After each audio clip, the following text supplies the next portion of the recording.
Hello, this is your instructor, Tom Porepsky, and it's time to start Module 3, or the second part of descriptive statistics. In the previous module, we looked at tables and graphs as measures of descriptive statistics. Now we want to look at numerical methods.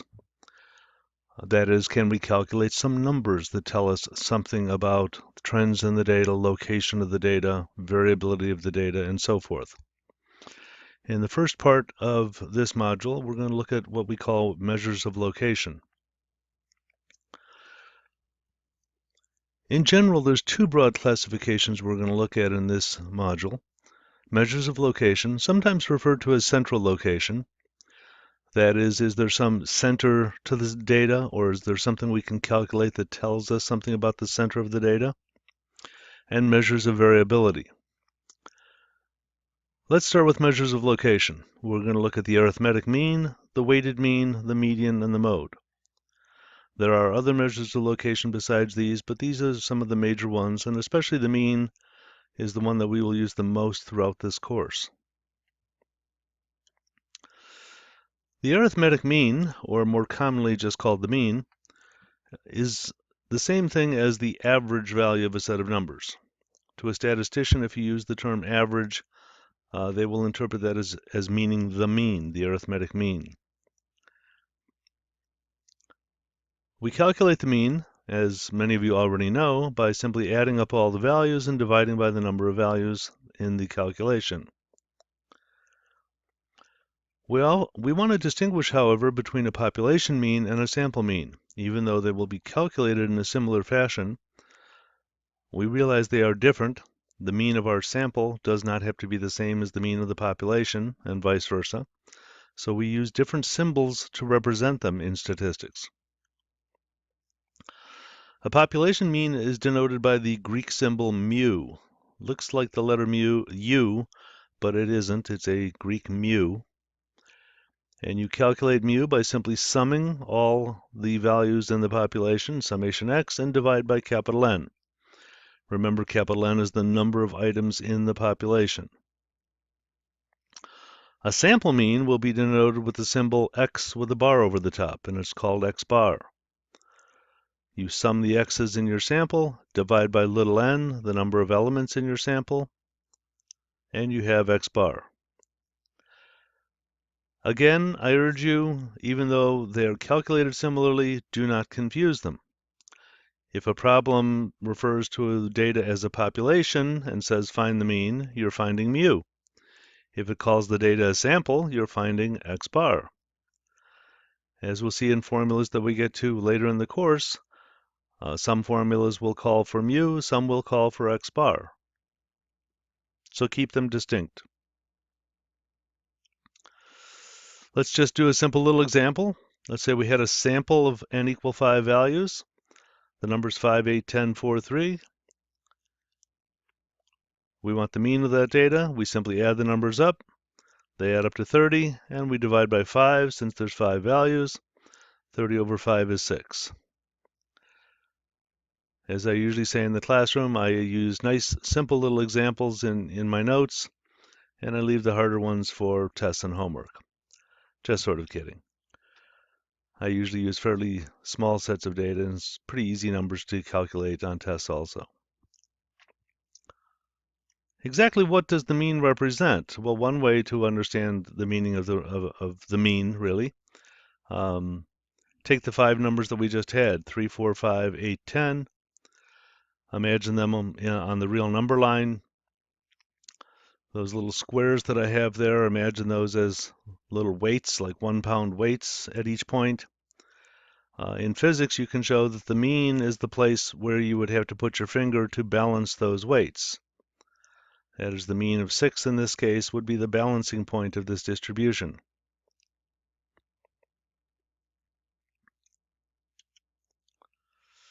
If you go back to the data that we used in the previous module on the Music Mania company, showing the ages of their customers, we had a sample of 40 customers. If you added those numbers up, they will add up to 1,393. Divide by 40, we get an average age of 34.825.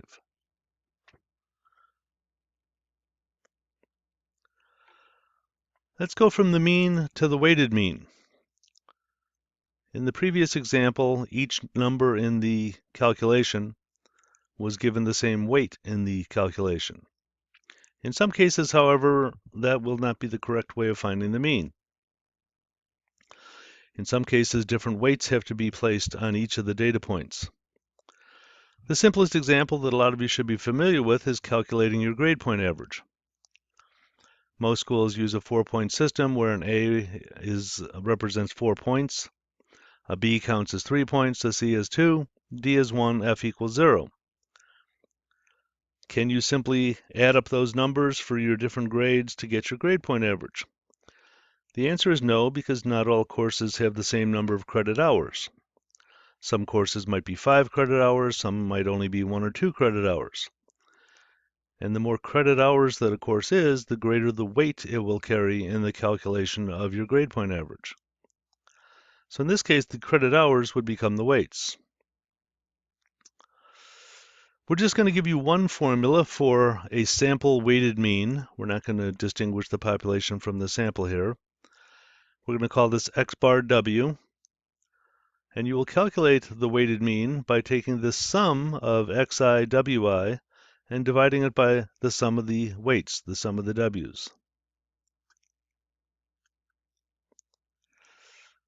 So you'll take each value of x, your variable, times its corresponding weight, divided by the sum of the weights. Let's do an example. Let's just use the grade point illustration that we were talking about a second ago. Let's say last semester you got an A, a B, and a C in 3 courses you took. But the A was in a 5-hour credit course, and the B and C were in 3-hour credit courses. So you had one A which counted as 4 points, a B that counted as 3, a C that counted as 2. The A, however, came in a 5-hour credit course, and that's going to be the weight for that class. The B and the C both came in 3-hour credit courses. So the weights here are 5, 3, and 3. Summing those weights gives you a sum of 11. Multiplying across x times w, 4 times 5 is 20, 3 times 3 is 9, 2 times 3 is 6. Add those up, they add up to 35. So the weighted mean is 35 divided by 11, or 3.182. If you didn't take the weights into account, if you just took the 4, 3, 2 and averaged them, you would of course get an average of 3. But that's not your correct grade point average. Your actual grade point average is a little higher than that because you got the A in a 5-hour credit course, which has the greatest weight. So in some circumstances, we need to use what is called a weighted mean. By the way, don't mix up the x's from the w's in this calculation, which is a common mistake that students make. Notice in the denominator you have to divide by the sum of the weights, not the sum of the x's. The x's here in this case, since we asked for your grade point average, then the grade points, the 4, 3, 2, have to be the values of your variable x. The credit hours are the weights in this case. Let's move on to the median of a set of data. The median is another common measure of location. Actually, in this case, it is definitely a measure of central location. If you arrange the data from lowest to highest, the median is the middle value in rank order. Now, if you have an odd number of items in your data set, there will be one number right in the middle, and that value will be the median. If you have an even number of values, there will not be one number right in the middle. So the convention is to take the 2 middle values and average them and call that the median. The median also can be interpreted as the 50th percentile of a set of data. I think most of you already have some familiarity with percentiles, even though I don't cover them per se in the chapter or in this module. 50th percentile basically means half of the remaining data lies above that value and half below it. And that's what the median is. Let's go back to our original numbers before. We had the numbers 3, 4, 5, 8, 10 in our sample. So if we put them again in the rank order there, 3, 4, 5, 8, 10, there's one middle value of 5, and that would be the median. What if I had 3, 4, 5, 8, 10, and I added another number 12? You take the two middle values, 5 and 8, and average them. 5 plus 8 divided by 2 gives us a median of 6.5. Don't forget to put the data in rank order. That's one of the most common mistakes on homeworks and exams when I ask for a median, is people just grab the middle value the way I wrote them down, but that might not be in rank order. If you go back to our Music Mania data and put the data in rank order, since there were 40 observations here, which is an even number, the median would fall between the 20th and 21st values. In this case, those two values are 33 and 34. So the median would be halfway in between those two, 33.5.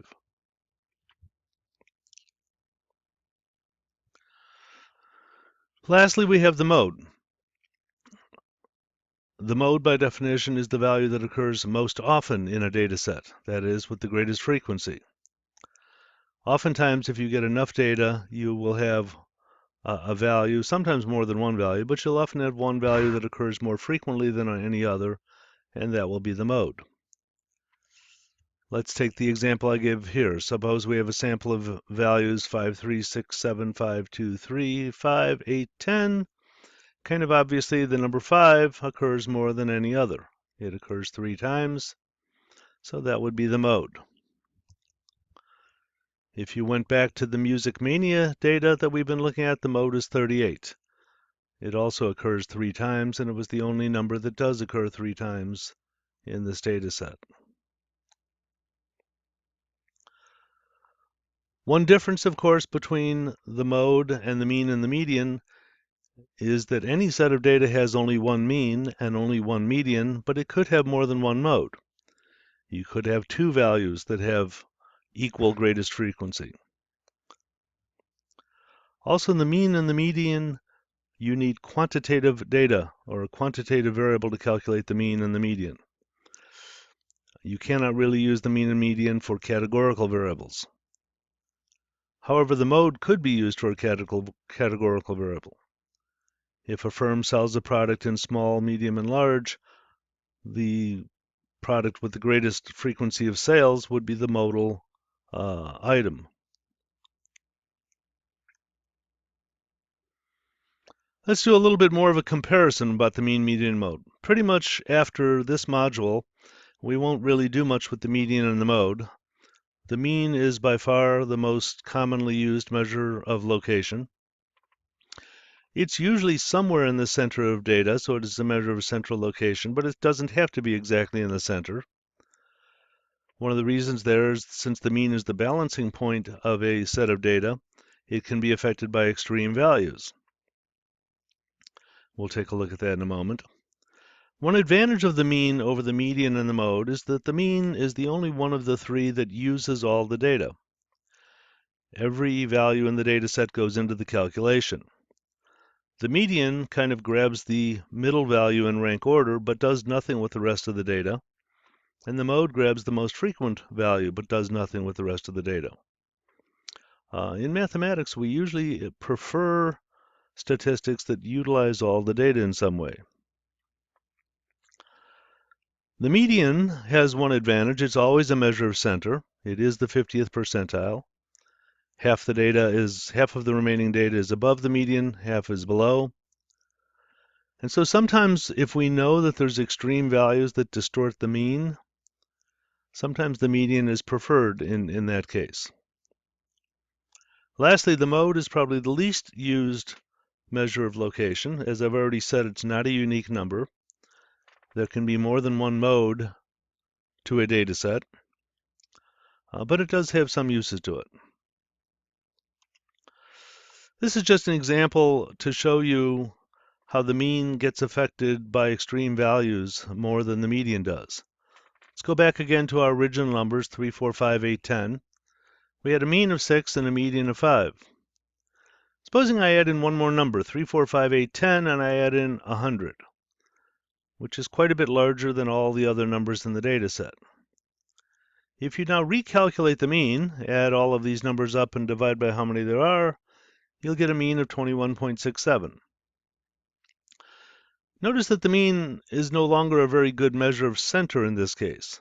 5 of the 6 numbers are below that mean, and only 1 is above it. The median gets affected, but not as badly. The median now, with the 6 numbers 3, 4, 5, 8, 10, and 100, the median would be 6.5. So it moved from 5 to 6.5. So the point being that the mean tends to get affected more by extreme values than the median does. A lot of you are familiar, of course, with the classic classroom example where a teacher comes in after an exam and says, well, gee, most of the scores were in the 40s, but 1 or 2 people scored 95, and that pulled the average way up and kind of destroyed the curve for you. So the mean does tend to get affected more by those extreme values. If we know that there's extreme values in a data set, sometimes the median would be a preferred measure of location.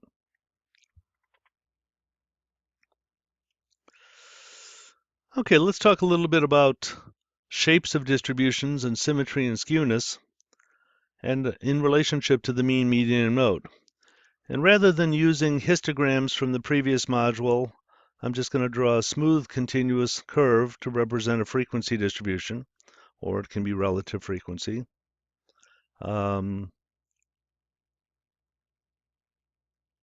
If we draw a distribution in the way I've done here, pretty much the same on both sides, we say it's a perfectly symmetric distribution. Again, you're probably familiar with the term symmetric. As I said a second ago, it basically means if I cut the distribution in half, the two sides are mirror images of one another. In this case, if we've got a single peak to the distribution, which means we only have one mode, because remember the mode is the highest point or the greatest frequency. In this case, it doesn't matter whether I look at the mean, the median, or the mode, they're all going to be the same number, right here in the middle. That has to be the mode, obviously, because like I just said, it's the highest point or the most frequent point in the distribution. It also has to be the mean, because the mean, remember, is the balancing point. And if a distribution is really identical on both sides, the balancing point has to be right in the middle. And it would also have to be the median, the 50th percentile of the set of data. If a distribution is not symmetric, we say it is skewed in some sense.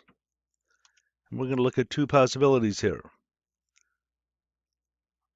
If we look at this distribution now, it starts out as somewhat symmetric here, but then kind of gets pulled to the right or stretched out to the right. We can still see that the mode would be the highest point in the distribution, but that probably doesn't look like the 50th percentile or the balancing point to you.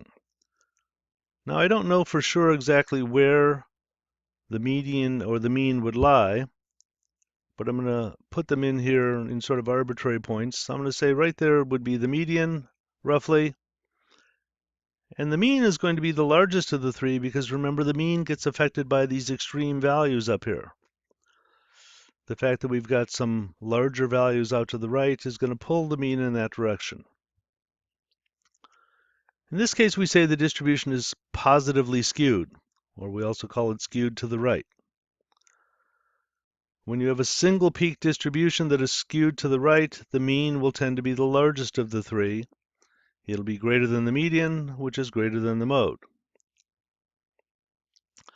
And I'll give you one guess. Besides positively skewed distributions, we could have, and if you guessed negatively skewed, you got it correct.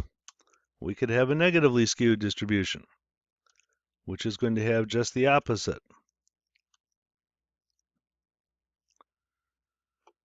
Negatively skewed, over here the distribution is fairly symmetric, but then it gets stretched to the left or in the negative direction on the real number line. Again, the highest point, the most frequent, is the mode. I don't know exactly where the median and mean would be without the actual data in front of me.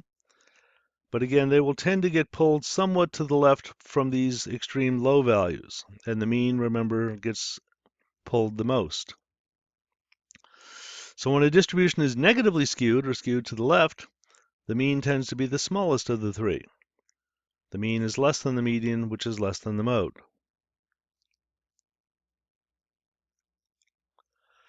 And that is the end of part 1. And in the next part, now that we've covered location, we will move on to measures of variability.